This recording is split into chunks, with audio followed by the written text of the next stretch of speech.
नमस्कार, जय श्री राम सभी को। मैं विष्णु शर्मा आप सभी का स्वागत करता हूँ अपने YouTube चैनल बालाजी एकेडमी पर। और शुरू करते हैं हमारी पजल की क्लास को। आज हम देखेंगे हमारी सेकंड पजल जो कि फ्लोर बेस्ड पजल होगी। पिछली क्लास में हमने सर्कल बेस्ड पजल देखी थी और उसकी चीज़ों को समझा था किस तरीके से सर्कल बेस्ड पजल जो होती है सॉल्व करी जाती है, किन किन चीज़ों का आपको ध्यान रखना होता है। ठीक है। और अगर आपको किसी भी जगह पर आपको कोई डाउट आए तो आप क्वेश्चन पूछ सकते हैं, कमेंट में आप क्वेश्चन पूछ सकते हैं, आपको जवाब बिल्कुल ही दिया जाएगा। ठीक है। हम बहुत सारी पजल करेंगे बट मैं अभी फिलहाल आपको अलग अलग टाइप की जो पजल्स हैं वो करा रहा हूँ, किस तरह की पजल्स आती हैं और उसके बाद फिर हम उनके नंबर ऑफ क्वेश्चंस जो है सॉल्व करेंगे। ठीक है। और दूसरी चीज कि अगर आपको मेरे वीडियोस पसंद हैं और आपको लगता है कि मेरी पढ़ाने के तरीके से या फिर पढ़ाने से आपको कोई वैल्यू ऐड हो रही है तो आप अपने और भी दोस्तों को शेयर करें, उनसे कहें देखने के लिए। और जितने लोगों को भी ये फायदा हो सके, मेरी यही उम्मीद रहेगी ज़्यादा से ज़्यादा लोगों को इस चैनल से फायदा हो। शुरू करते हैं हमारी पजल को। तो जो क्वेश्चन है तो सबसे पहले हम देखते हैं फ्लोर बेस्ड पजल होती क्या है। ठीक है। तो फ्लोर बेस्ड पजल होती है जिसके अंदर जैसे आप किसी फ्लैट में रहते हैं तो आपने देखा होगा अलग अलग फ्लोर्स होते हैं, first floor, second floor, third floor, fourth floor, fifth floor, इस तरीके से जनरली 8 फ्लोर के ही क्वेश्चन आते हैं। ठीक है। लेकिन ऐसा कोई कंफर्म नहीं है कि 8 फ्लोर के क्वेश्चन ही आएंगे। कई बार 7 फ्लोर के क्वेश्चन भी आ जाते हैं, कई बार 9 फ्लोर के क्वेश्चन भी आ जाते हैं और कई बार 10 फ्लोर के क्वेश्चन भी आ जाते हैं। डिपेंड करता है किस तरह का क्वेश्चन है। ठीक है। और ऐसा नहीं है कि 8 फ्लोर के क्वेश्चन है यानी वो इजी होंगे, 10 फ्लोर के क्वेश्चन होंगे यानी वो हार्ड होंगे, ऐसा बिल्कुल भी नहीं होता है। कोई मैटर नहीं करता है कि आपका क्वेश्चन कितना बड़ा है। ठीक है। अब रीजनिंग में आपको ये चीज आपको दिमाग में बैठा लेनी है कि इससे मैटर नहीं करता क्वेश्चन बड़ा कितना है। कई बार ऐसे क्वेश्चन भी आते हैं सिर्फ 4 लाइन के क्वेश्चन है लेकिन उसको सॉल्व करने में बहुत ही ज्यादा परेशानी होती है। क्यों? क्योंकि कोई डेफिनेट कंडीशन ही नहीं दी जाती। ठीक है। तो आपको बार बार उनको क्या करना, सॉल्व करना पड़ता है। क्लियर ये चीज। तो मैं अभी फिलहाल जो बिगिनर्स हैं, जिन्होंने अभी अभी शुरुआत करी है या फिर शुरू कर रहे हैं, ठीक है, तो उनसे मैं यही सजेशन उनको मैं यही सजेशन देना चाहूंगा कि आप एक एक जो भी पॉसिबिलिटी बनती है हर पॉसिबिलिटी को सॉल्व करें।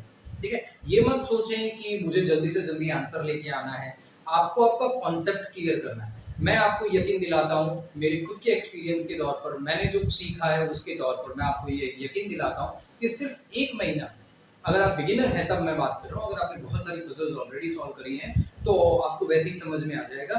बट अगर आप बिगिनर हैं तो मैं आपको ये सजेशन देता हूँ, ये यकीन दिलाता हूँ कि आप 1 महीना जितने भी पजल सॉल्व करें उनमें जितनी भी पॉसिबिलिटी बनती है सबको सॉल्व करें। 1 महीने के बाद आपको पॉसिबिलिटी सॉल्व करने की जरूरत नहीं पड़ेगी या फिर आपकी पॉसिबिलिटी सॉल्व करने की कैपेसिटी आधी हो जाएगी।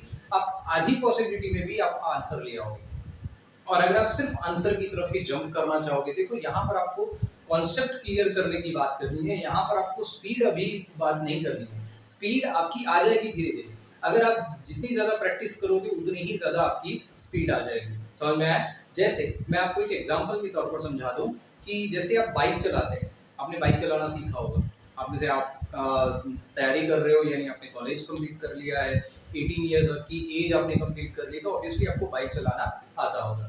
तो जब शुरू में आप बाइक चलाते हो तो आपको बहुत ध्यान देना पड़ता है कि आपको कब एक्सीलेटर देना है, कब आपको क्लच पकड़ना है, कब आपको गियर कम करना है, ज्यादा करना है, उस पर आपको बार बार सोचना पड़ता है। लेकिन अगर मान लो कि आप 3-4 साल से बाइक चला रहे हो तो क्या कभी आपको सोचना पड़ता है गियर कब कम करना है या फिर कब क्लच पकड़ना है? ऑटोमेटिकली आपकी बॉडी का मूवमेंट्स इस तरीके से हो जाता है। जहाँ ब्रेक लगाने की जरूरत होती है ऑटोमेटिकली आपका पैर जो होता है वो ब्रेक के ऊपर चला जाता है, एक्सीलेटर पर आप ऑटोमेटिकली कमांड हो जाता है। क्यों?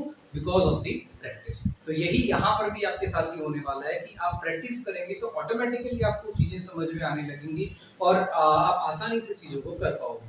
बट शॉर्टकट अपनाने की कोशिश नहीं करनी है कि बस एक ही पॉसिबिलिटी में मेरा आंसर आ जाए।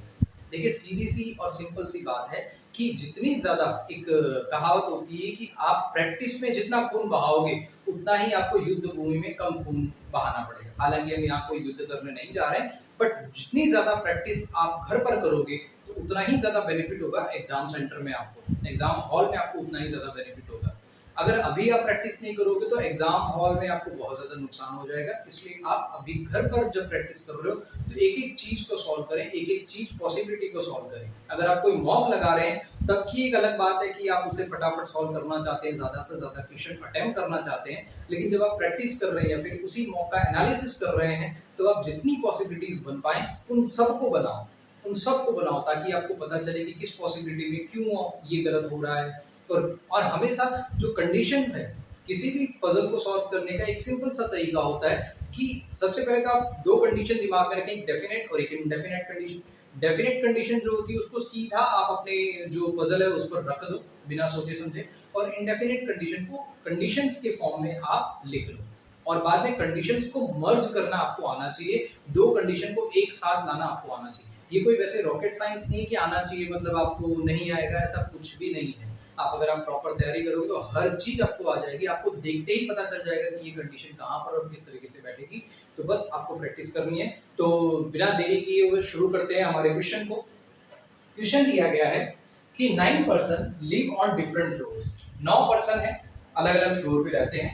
Building in which ground floor is numbered as 1।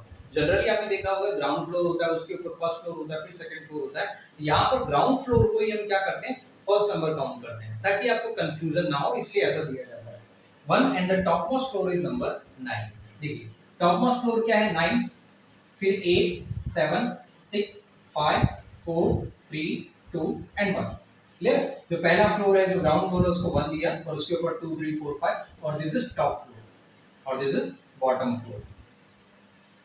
ठीक है, अब इसको इस तरीके से आप बना लें, ये आपके लिए बहुत इजी होता है। लाइंस बनाने की क्या जरूरत होती है, और मैं ये इसलिए आपको बता रहा हूँ, आप जब भी आप प्रैक्टिस करें तो इस तरीके से लाइन बना के प्रैक्टिस करें। हो सकता है आप जिस रफ नोटबुक में प्रैक्टिस कर रहे हो उसमें ऑलरेडी लाइन बनी है तो आपको बनाने की जरूरत नहीं है, लेकिन क्योंकि आप जब एग्जाम सेंटर में बैठेंगे तो आपको एक ब्लैंक पेपर दिया जाएगा जिसमें लाइंस नहीं बनी हुई होती है। क्लियर है ये चीज? तो ये आपको ध्यान रखना है। R lives on an odd numbered floor above 5th floor। ठीक है, देखो R क्या कर रहा है, odd number floor पर है, लेकिन ये कहां पर है, 5th फ्लोर के ऊपर है।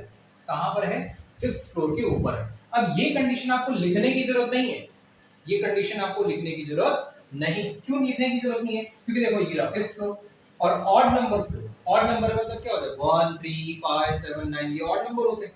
ठीक है, ऑड नंबर 5th के ऊपर क्या होगा, या तो 7 होगा या 9 होगा। तो मैं यहीं पर लिख लेता हूं कि R या तो यहां पर होगा और R यहां या तो यहां पर होगा। अब मैंने ये जो इसके ऊपर सर्कल किया, इसका मीनिंग ये है कि मुझे नहीं पता कि R यहां पर होगा या यहां पर होगा, लेकिन पॉसिबिलिटी ये है कि दो ही जगह पर होगा। अगर ऐसा बोला होता कि R ऑड नंबर फ्लोर पर है तो R 1 पर भी आ सकता था, R 3 पर भी आ सकता था, R 5 पर भी आ सकता था, 7 या 9 पर भी आ सकता था। लेकिन हमें क्या बोला है कि R ऑड नंबर पर तो है लेकिन कहां पर, 5th के ऊपर है, इसलिए हमने ये इस तरीके से लिख लिया। आप चाहो तो ऐसा भी लिख सकते हो, ये आप पर डिपेंड करता है कि आपको किस तरीके से लिखना है। नेक्स्ट है 4 floors live between U and R। ठीक है, 4 persons live between U and R। U और R के बीच में 4 लोग रहते हैं। कितने? 4 लोग रहते हैं। अब आप कहोगे सर आपने ऐसे ही क्यों लिखा, क्योंकि मुझे नहीं मालूम है कि U ऊपर है या R ऊपर है। जब मुझे 100% श्योर होगा कि जैसे ऐसा दिया हो कि U ऊपर रहता है और R से 4 पर्सन बीच में रहते हैं, U और R के बीच में, और U ऊपर रहता, तो मैं ऐसे लिखता।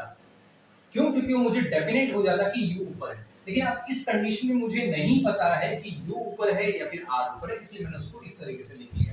ये मेरे तरीके हैं, मैंने जो सीखा है उस हिसाब से मैं आपको बता रहा हूँ, और उस हिसाब से आप चाहो तो अपने तरीके भी बना सकते हो और इनसे सीखकर आप अपनी खुद की नई ट्रिक भी बना सकते हो। बट मैं आपको जैसा मुझे समझ आता है, जैसा मुझे अच्छा लगता है, और क्यों, क्योंकि मैं जितना ज्यादा हो सके उतना शॉर्ट करने की कोशिश करता हूँ, इसलिए मैंने इस हिसाब से रखा है। X lives on an odd numbered floor below U। X जो है ऑड नंबर फ्लोर पे रहता है और U के नीचे रहता है। X जो है ऑड नंबर फ्लोर पर रहता है और U के नीचे रहता है। तो देखो मैंने इसके लिए अलग से कंडीशन नहीं लिखी, क्योंकि U मेरे पास था तो उसी में एक कंडीशन जोड़ दी, ताकि जब मैं इस कंडीशन को देखूंगा तो मुझे तीन चीजें दिमाग में रहेंगी। क्लियर है? इसलिए इसी को कहते हैं कंडीशन को मर्ज करना। आप अलग से लिखती तो फिर बाद में हो सकता था कि आपको ये और ये कंडीशन कभी दिखती नहीं, इसलिए हम क्या कर रहे हैं, कंडीशन को मर्ज कर रहे हैं। 3 person live between V and X। V और X के बीच में कितने लोग हैं? 3 लोग हैं। अब हमें नहीं पता और ये X ऑलरेडी था तो यहीं पर मैंने लिख दिया। आपको प्रैक्टिस अच्छी हो जाएगी तो आप यहीं पर सीधा लिख दोगे V और X के बीच में 3 जन रहते हैं। क्लियर है ये चीज? नेक्स्ट है P lives an odd numbered floor, ठीक है, और P भी कहां पर है? ऑड नंबर फ्लोर पर है। कहां पर है? ऑड नंबर फ्लोर पर है। ठीक है, तो ये कंडीशन हो गई, इसको बॉक्स बना लिया। बॉक्स बनाने का कारण यही होता है कि बॉक्स बनाने से आपको इजीली पता चल जाता है कि कंडीशन कहां है, नहीं तो आपको पता नहीं चलेगा। ठीक है, more than 4 person live between T and W, W lives below T floor। ठीक है, अब यहां पर ऑलरेडी दिया गया है कि W T के नीचे रह रहा है, ठीक है, और T और W के बीच में मोर देन 4 लोग, ठीक है, मोर देन 4 लोग। अब ऐसा आप कभी नहीं लिखोगे, ठीक है, ऐसा आप कभी नहीं लिखोगे। आप कैसा लिखोगे? आप इसको इस तरीके से लिखोगे, मिनिमम 5, मिनिमम 5। अब मीनिंग तो यही है, प्लस 4 मतलब 4 से ज्यादा लोग, 4 से ज्यादा लोग इसके बीच में रहेंगे। तो 4 से ज्यादा मतलब क्या होगा? 5, 4.5 तो हो नहीं सकता भाई, फ्लोर जो होगा आधा नहीं होता, कभी भी पूरा ही होता है। ठीक है, इसलिए 4 से ज्यादा क्या होगा? 5। अब 5 भी रह सकते हैं, 6 भी रह सकते हैं, 7 भी रह सकते हैं, 8 नहीं रह सकते। क्यों? क्योंकि 8 रहेंगे तो फिर किस तरीके से आप अरेंज करोगे? 9 ही तो लोग हैं, एक यहाँ पर होगा, एक यहाँ पर होगा, तब भी मैक्सिमम 7 होंगे। तो इसलिए हम मिनिमम 5 के ऊपर कुछ भी हो सकता है।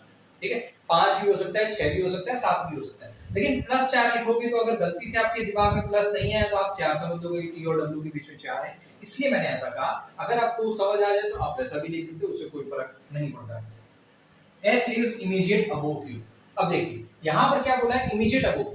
दो चीजें होती हैं रिप्रेजेंट करने की। अगर आपको ऐसा बोलता है कि S ऊपर रहता है Q के, तो ये हो सकता है कि मान लो Q यहाँ पर है और S यहाँ पर है, तब भी तो ऊपर है।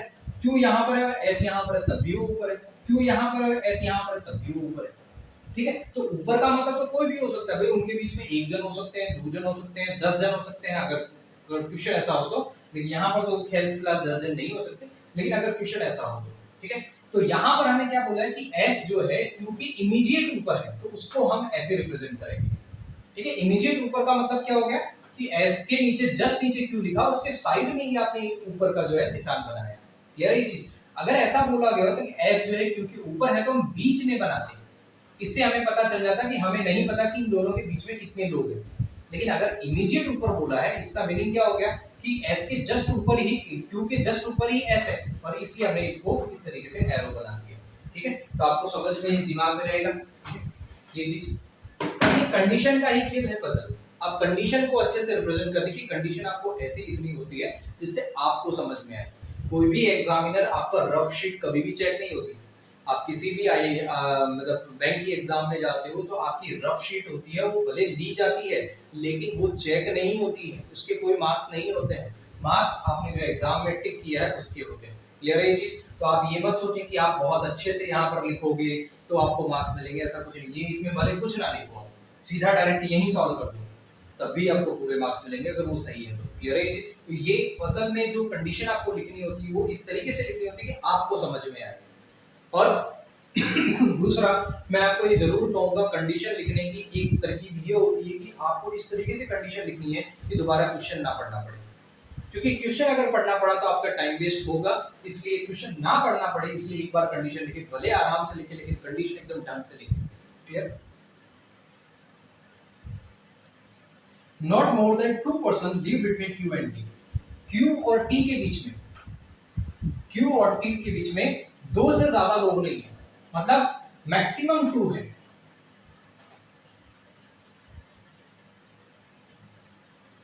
ठीक है, मैक्सिमम 2 है, 2 से ज्यादा लोग नहीं, 3 नहीं हो सकते, 4 नहीं हो सकते। Q और T के बीच में बिल्कुल भी लोग नहीं है, चलेगा। Q और T के बीच में एक जन है वो भी चलेगा, Q और T के बीच में 2 जन है वो भी चलेगा, लेकिन 2 से ज्यादा लोग नहीं। तो मतलब मैक्सिमम 2 लोग हैं Q और T के बीच में। अब आगे बढ़ते हैं। V does not live on floor above the floor on which S lives। V जो है S के ऊपर नहीं रह रहा है। अब सीधी सी बात है, अगर V S के ऊपर नहीं रह रहा है मतलब क्या हो रहा है? V S के नीचे रह रहा है। सिमिलर सीधी सी बात है, V जो होगा वो S के नीचे रहेगा। ठीक है, ध्यान से V जो है S के नीचे रहेगा। अब यहाँ पर हमें नहीं पता कि नीचे वो कहाँ रहेगा, इसलिए मैंने उसको सीधा नीचे बता दिया। उनको जस्ट यहाँ पर बाजू में नहीं बताया, क्योंकि वो हो सकता है 1 फ्लोर नीचे हो, 2 फ्लोर नीचे हो। अब यहाँ पर कौन सी ऐसी कंडीशन है जिसको आप लेके आगे आप बढ़ सकते हो। देखो यू और आर के बीच में आपको दिया गया है, आर आपको ऑलरेडी पता है कि या तो फिफ्थ पे होगा या सेवंथ पे होगा या नाइन्थ पे होगा। तो यू और आर, आर से फिर एक्स, एक्स और बी, इस तरीके से आपकी कंडीशन बन जाएगी। तो आप यू और आर को देखिए, आप किसी और कंडीशन को लेके भी आपको लगता है कि ये कंडीशन लेके मेरा काम इजी हो जाएगा, उस कंडीशन को लेके भी आप सॉल्व कर सकते हो। ऐसा जरूरी नहीं है कि मैंने जैसे सॉल्व किया वैसे ही आपको करना है, आप किसी भी कंडीशन को लेके सॉल्व कर सकते हो। बस आपको सोचना है कि कौन सी कंडीशन से हमारा क्वेश्चन इजी हो जाएगा। देखो आर की दो कंडीशन है, दो पोजीशन है, तो आर को मैंने यहाँ रख दिया और दूसरी कंडीशन में मैंने आर को यहाँ रख दिया। अब मुझे क्या बोला, आर और यू के बीच में चार लोग हैं, तो देखो ऊपर तो चार है नहीं, कोई नहीं आएगा, तो 1 2 3 और 4, तो यू यहाँ आ गया। अब इसमें भी देखो ऊपर तो चार आएंगे नहीं, तो नीचे ही आएंगे 1 2 3 4 और एक ये यू आ गया। अब यू के नीचे x है और वो भी ओड पोजीशन पर है, तो देखो इस कंडीशन में तो यू के नीचे x एक ही आएगा, एक ही पोजीशन पर आएगा क्योंकि 1, और ये वाली कंडीशन में दो आ रहा है, 3 पर भी आ सकता है x और 1 पर भी आ सकता है। तो दूसरी कंडीशन के लिए मैं इस तरीके से बना लूंगा, एक दूसरा और एक कंडीशन हम बना लेंगे, u और x को एक बार यहां पर रख दिया और x को एक बार यहां पर रख दिया। आप कहोगे सारी कंडीशन क्यों बना रहे हैं, क्योंकि आपको समझाना है मुझे, इसलिए आपको भी अगर आप प्रैक्टिस बिगिनर हो तो आपको इसी तरीके से प्रैक्टिस करनी है, लेकिन अगर आपको डायरेक्ट समझ में आता तो फटाफट सॉल्व कर सकते। देखो अब ये पूरा मेरा कंप्लीट हो गया और p हमारा बाकी, ये कंडीशन हमारी कंप्लीट हो गई। अब आगे बढ़ते हैं। देखो अब कौन सी कंडीशन को आप ले सकते हो, ठीक है, t और w, w से रिलेटेड आपके पास कुछ है, q और t नहीं, इसके अलावा कुछ नहीं है। अब देखो s और v, v और x के बीच में आपके तीन जगह, देखो अब x आपके पास मिल गया, x से 3 छोड़ के क्या है v, तो नीचे तो 3 जा नहीं सकते, तो 1 2 3, ये क्या आ जाएगा, सॉरी 1 2 3, यहाँ पर आपका आ गया v, यहाँ पर आपका क्या आ गया v, ठीक है। अब s जो है v के ऊपर है, s जो है v के ऊपर है यहाँ पर, लेकिन s के जस्ट नीचे q है, भाई q के जस्ट ऊपर है ऐसा है, यानी s के जस्ट नीचे q है, लेकिन यहाँ तो s के जस्ट नीचे q आ ही नहीं सकता, मतलब ये कंडीशन आपकी खत्म हो गई। क्लियर है ये चीज। उसी तरीके से x और v के बीच में तीन जन, 1 2 3, यहाँ पर v आ गया, ठीक है 3। अब देखो s यहाँ पर भी आ सकता है, यहाँ पर भी आ सकता है, यहाँ पर भी आ सकता है। अब यहाँ पर आपको नहीं करना कि फिर से एक कंडीशन बनाओ और s को तीन जगह पर रखो, ठीक है, आपको क्या करना होता है कि ये सोचना होता है कि अब s के साथ दूसरी कौन सी कंडीशन है। देखो s के साथ दूसरी कंडीशन ये है कि s के जस्ट नीचे q है, तो s को आप यहाँ रखोगे तो q तो यहाँ नहीं आएगा। अब पिछली वाली कंडीशन में हमने q रखा क्योंकि एक ही पोजीशन बची थी, s को यहाँ रखोगे तो q यहाँ भी नहीं आएगा, ठीक है, s को यहाँ रख दोगे तो q यहाँ आ जाएगा। क्लियर है ये चीज, ठीक है।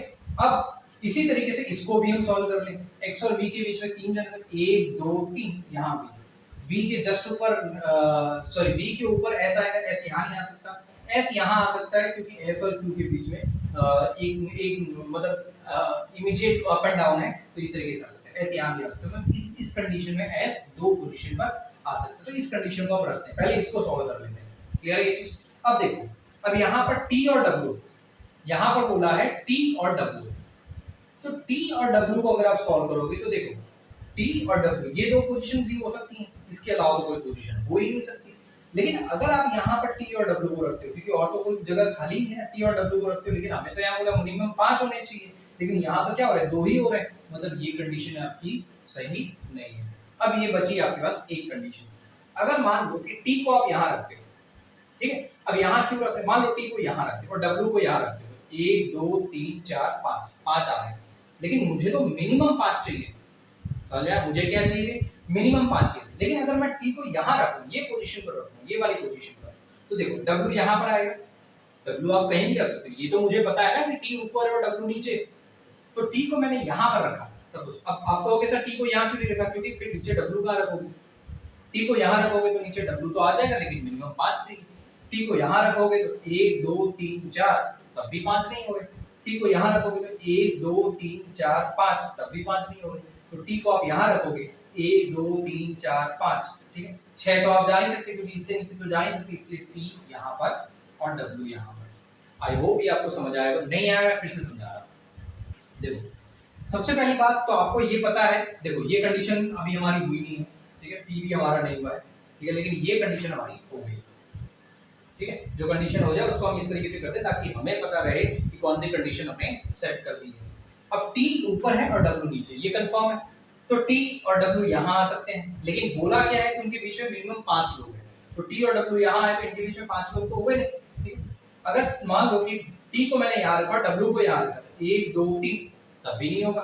टी को यहाँ रखा, डब्ल्यू को यहाँ रखा, अब मैं यहाँ क्यों रखा, ये तो और कम हो जाएगा, इसलिए मैं डब्ल्यू को यहाँ रखा, 1 2 3 4, 4 हो रहे हैं, लेकिन हमें तो 5 चाहिए थे, तो ये एक ही पॉसिबिलिटी है जहां पर टी और डब्ल्यू आ सकते हैं, 1 2 3 4 5, और ये हो गया आपका डब्ल्यू, ठीक है।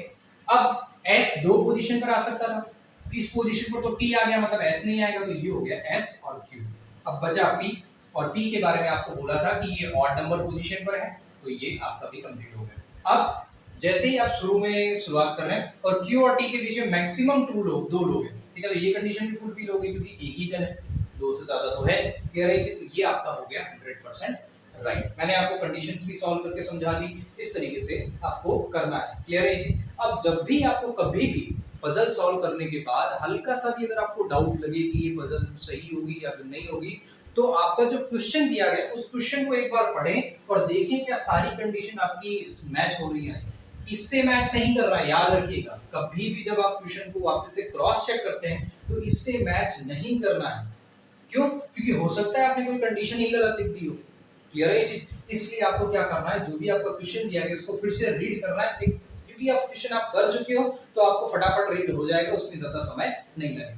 और चेक करना कि सारी कंडीशंस क्या फॉलो हो रही है, अगर सारी कंडीशन फॉलो हो रही है मतलब ये राइट, ठीक है, और आपका 5 जो नंबर है वो आसानी से मिल जाएगा। अगर गलती से आपने कुछ भी यहाँ पर मिस्टेक कर दिया तो आपके पांचों के पांचों क्वेश्चन गलत हो सकते हैं, ठीक है। हो सकता है आपको एक आध नंबर मिल भी जाए, क्योंकि कई बार ऐसा होता है कि ये कहीं ना कहीं कोई ना कोई वैल्यू तो आपकी राइट हो ही जाती है, लेकिन हर बार ऐसा नहीं होता है, ठीक है। और नेगेटिव मार्किंग आपको एटलीस्ट रीजनिंग में तो नहीं लेनी है, क्लियर है ये चीज। रीजनिंग का चैप्टर जो है या फिर रीजनिंग का जो टॉपिक है वो आपको इस तरीके से सॉल्व करना है कि आप 100% एक्यूरेसी के साथ मार्क्स लेकर आए। अभी अगर आप बिगिनर है तो भले आपका धीरे सॉल्व होता हो, उससे घबराने की जरूरत नहीं है, लेकिन आपको सॉल्व सही करना है, गलती कहीं नहीं करनी। धीरे धीरे पढ़ें, पजल को आराम से पढ़ें, एक एक चीज को समझ कर पढ़ें, राइट किस तरीके से लेना है, लेफ्ट किस तरीके से लेना है। जब हम राइट ले रहे हैं तो क्यों बीच में एक ही पर्सन ले रहे हैं, 2% क्यों नहीं ले रहे, जो हमने पिछले सर्कल बेस्ड पजल में देखा था, ठीक है। 2 जन क्यों नहीं ले रहे हैं अगर सेकंड राइट बोला है, तो क्योंकि फर्स्ट तो पर्सन हो गया, सेकंड पर्सन पर तो खुद बैठा है, तो 2 जन के बीच में 3 लोग बैठे हैं, 3 में एक इधर बैठा है एक इधर बैठा है, तो उनके बीच में तो एक ही हुआ। लेकिन अगर बोलोगे तो आप क्या बोलोगे, वो उसके सेकंड राइट में, थर्ड पर्सन फर्स्ट के सेकंड राइट में, इसलिए उनके बीच में एक ही पर्सन लिया जाता है। तो ये कॉन्सेप्ट आपको समझ में आना चाहिए, बाकी चीजें तो आप आसानी से कर लोगे, ठीक है। तो इसी के साथ आज की क्लास यहीं समाप्त करते हैं। अगर आपको मेरे जो वीडियोस हैं पसंद आते हैं और उनसे आपको कुछ वैल्यू मिलती है, तो आप बाकी लोगों के साथ भी, जो भी आपके फ्रेंड्स तैयारी कर रहे हैं या फिर आपका जो भी ग्रुप है बैंकिंग से रिलेटेड, उनमें आप इन वीडियोस को शेयर करें और ज़्यादा से ज़्यादा लोगों को जोड़ने की कोशिश करें। जय श्री राम।